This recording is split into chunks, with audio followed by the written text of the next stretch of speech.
gazillion train hotels. All right, so segment 3, train station hotels. I do know when we were doing our Switzerland trip, we had looked into the train station hotels and airport hotels. But I'm just like, they're like little cubicles and stuff. I'm happy to say we didn't do it. Well, okay. So here's the thing. Like, if you're thinking like Grand Central Station and a hotel in there, yeah, I think you could understand why that's a little crazy. But these hotels, after doing research, there's some of them that are considered 5-star hotels. So I will say this. When I used to travel a lot, and now it's happening in Europe again, we would do overnight ferries and overnight train stations, right? And one of the reasons why is because it was a place to sleep and we needed the transportation anyway. So it was a way to save money.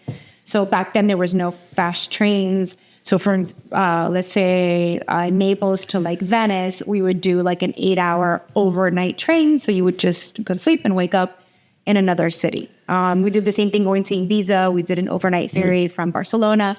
And then they stopped those and now they're coming back. So I understand the time it does save like to do that. Well, we're going to go down this list and we're going to talk a little bit about each one of them. There's some that I don't think I would do.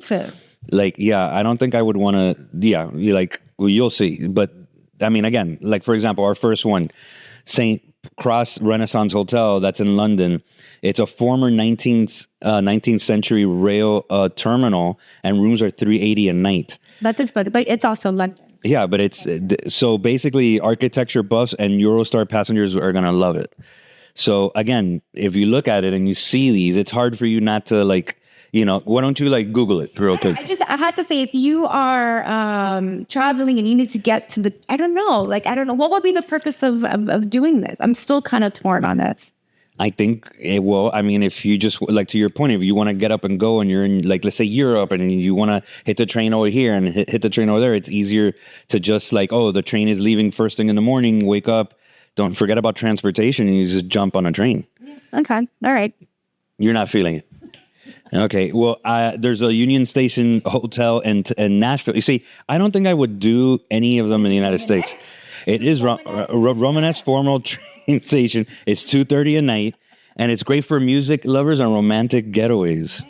I am romantica. Yeah, so you wouldn't want like a romantic staycation in a bus stop. That's like us. I like passing out in the Bright Line. Yeah, no, just for future, don't look at it. TWA Hotel JFK Airport, but this is not a train station. And NYC, retro futuristic terminal turned into a hotel. It's $250 a night. Oh, it is a must for aviation and design fans. Yeah. You're not digging it. What is wrong with? I thought you were like so open. Okay, what about the Can Franc Estación in Spain? It was once one of Europe's largest stations. Now it's a 5-star hotel for $300 a night, nestled in the Pyrenees, ideal for skiers and train buffs. Hey, I mean, you have to be a train buff to stay in one of these. Train buff. Nah, come on. You want to do like the Orient Express and stuff. That I do, but that's different. What's different about it?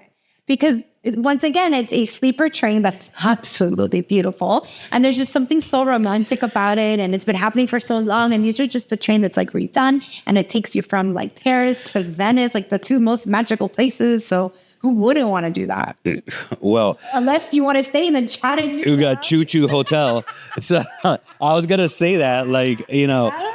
Yeah, I think the Chattanooga Choo Choo Hotel is not something that draws my appetite. The Orient Express draws my appetite. Yeah, that's but again, it's a sleeper restored Pullman train car.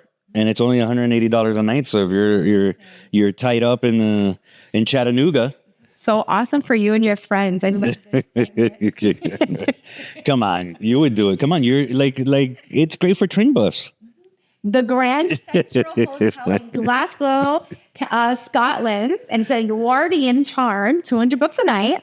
Great location. It's good for whiskey lovers, and there's dates. Look at that. you're not gonna. I'm not gonna sell you on this, am I? Okay. Well, maybe the Intercontinental Budapest train station. You're just trying to get me because I like Budapest. Yeah. What about that? What if you stay there? And basically, it's only $220 a night, and steps from the Danube River, and thermal spas. Okay, but you know what? You're contradicting because when we were in Budapest, I wanted to do thermal spas, and somebody here. I just don't like. I'm gonna be honest with you. If it's like my little thermal spa, Right.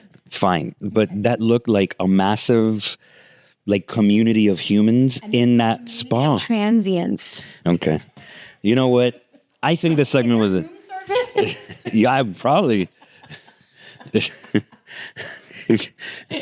Okay. They go in those little carts like back in the 20s. Right? And the other guy's like pushing back. Yeah, pushing back and forth like in the cartoons, like in Tom and Jerry. That's your Union Station, St. Louis, Missouri. man. You're okay. See, that right there is probably What do you mean? and An and aquarium. yeah. Ferris wheel. There you go. This Inside a train station. sold me. I'm telling you. Started with this. We should have with St. Louis, Missouri.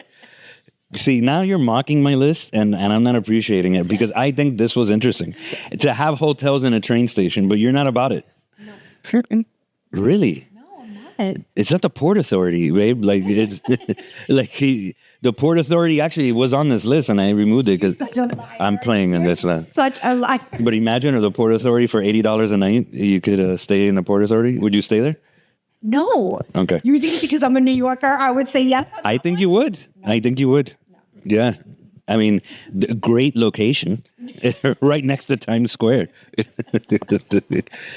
Okay, so our second to last on our list, because I know you're dying to get rid of this one, Royal Station Hotel in Newcastle, England. It's Victorian elegance with direct rail access from $190 a night. It's near city pubs, so I don't know if it's near city pubs. That means that there's a lot of Exactly. yeah. Let's go any further. Yeah. Why I'm not a fan. And then we have the last one, the Crawford Hotel. It's a Denver Union Station. It is located inside an active station. Even better. Oh, it's even active. Okay. Yeah, but you know what? It has local boutiques and restaurants within the station, so that helps. So, so our travel tips is don't do it, evidently, because I think Shannon is that. I understand. I can see maybe for the younger ones that are needing to catch a train or they miss their train and they can't get on another one. You don't want to sleep outside. Safety. I couldn't see myself wanting I need to book myself here.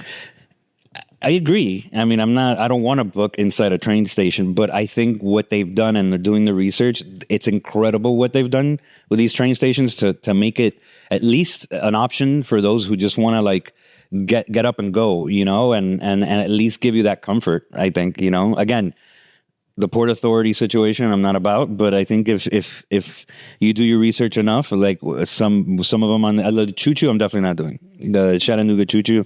Is not. I'm not about that. But the other ones sound pretty interesting for me.